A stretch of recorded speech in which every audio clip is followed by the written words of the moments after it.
President Joe Biden, who is now in Tel Aviv, is speaking and giving a media briefing. Determination to bring these people back. On October 7th, Hamas murdered 1,400 Israelis, maybe more. This is in a country of fewer than 10 million people. This would be equivalent to over 50,000 Americans murdered in a single day. That's 29 11s. That is why October 7th is another day that will live in infamy.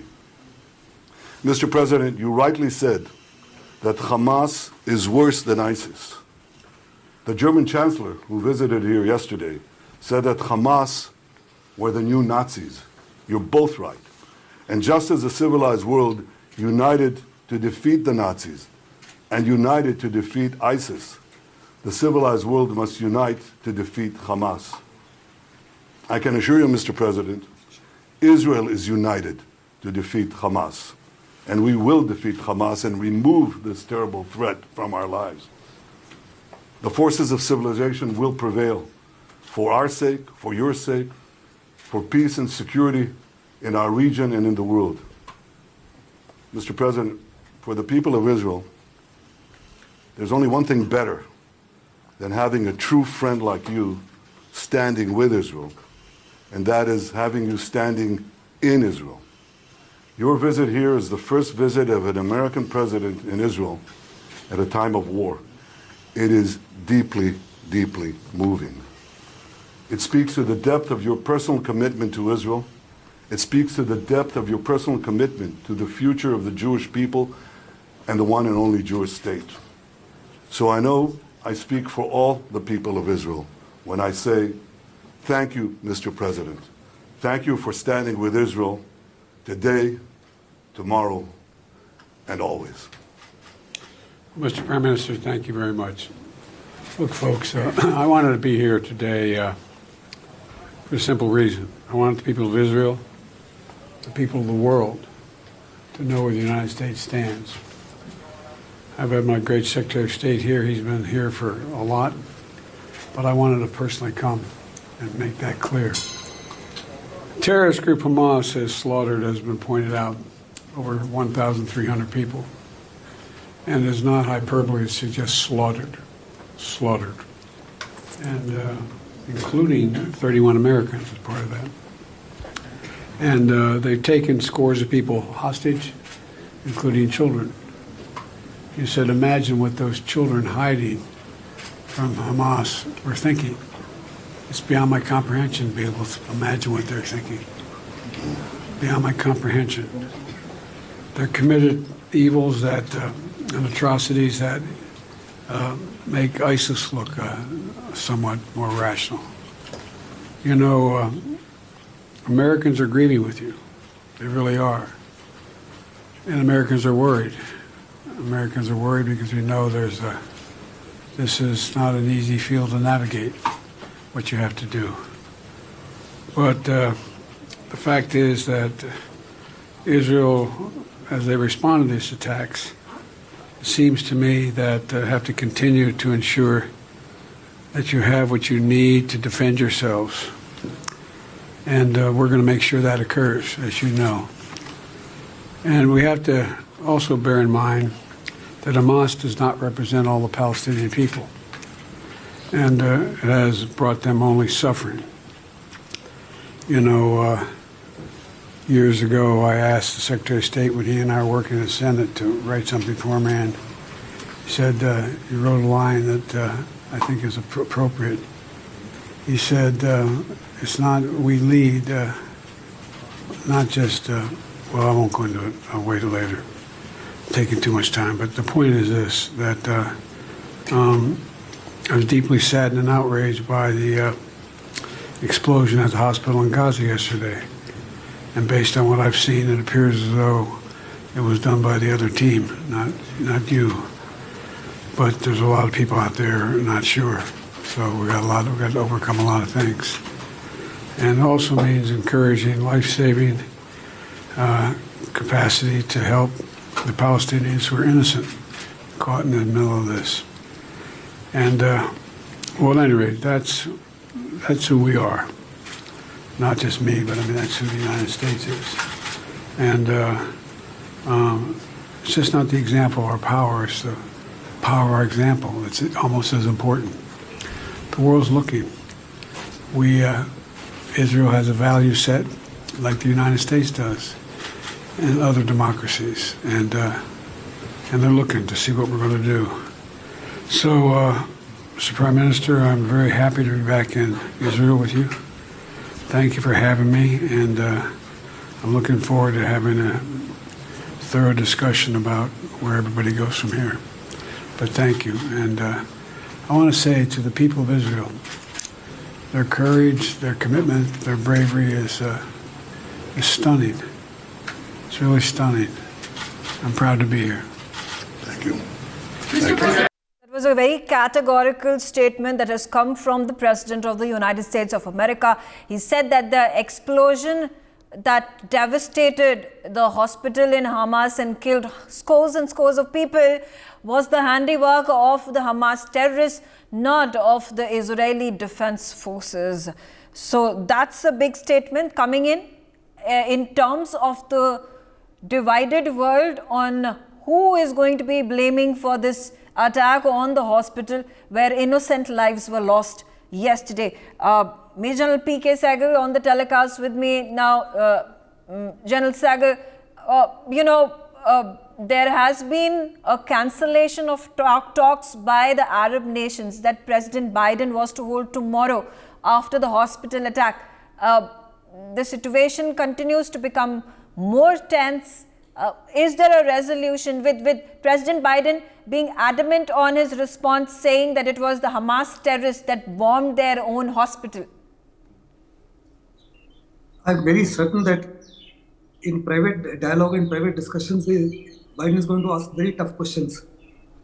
Americans must be having evidence of the fact that it is a crime against humanity. It's the biggest sin that has been committed. It's a horrendous attack. All modern technology makes it possible for you to videograph anything in the way that you want. All videos that are being shown by Israel are absolutely fabricated and manipulated. If you recall, about a year back, Israeli Defense Forces had killed a very eminent journalist. And at that point of time also, they released videos showing that she's been killed by a Palestinian. 1 year down the line, they accepted that it was a mistake and she was killed by an Israeli soldier. Yeah. Similarly, possibly, I don't think it has been a misfire, etc. It can be information, misinformation, disinformation is a weapon of war.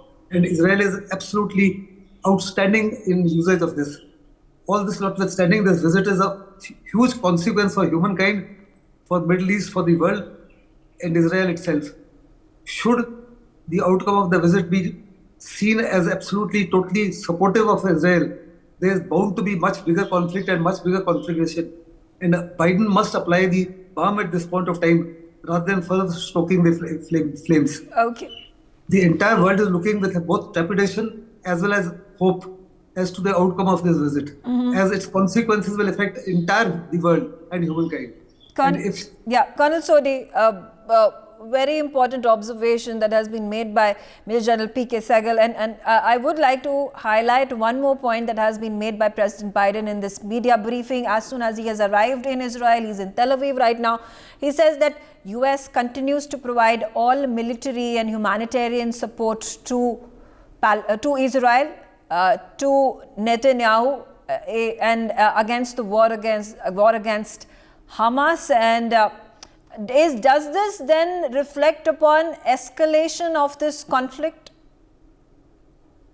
Megha, though the American President Joe Biden has shown the full American support and strength to Israel at this particular moment, but I feel that in the private conversation with Benjamin Netanyahu, Joe Biden would have told him not to escalate the situation, not to launch a ground attack, for the simple reason that today the Islamic nations surrounding Israel are much more powerful economically and militarily than they were few decades back. Few decades back, Israel could defeat all these Islamic nations, all these Arab nations, because that time these Arab nations were economically very weak and militarily very weak. That is not the case anymore. And that is the reason Joe Biden is at this time in Israel, because he is putting his pressure to Israel to end this offensive and not to go in for the ground offensive.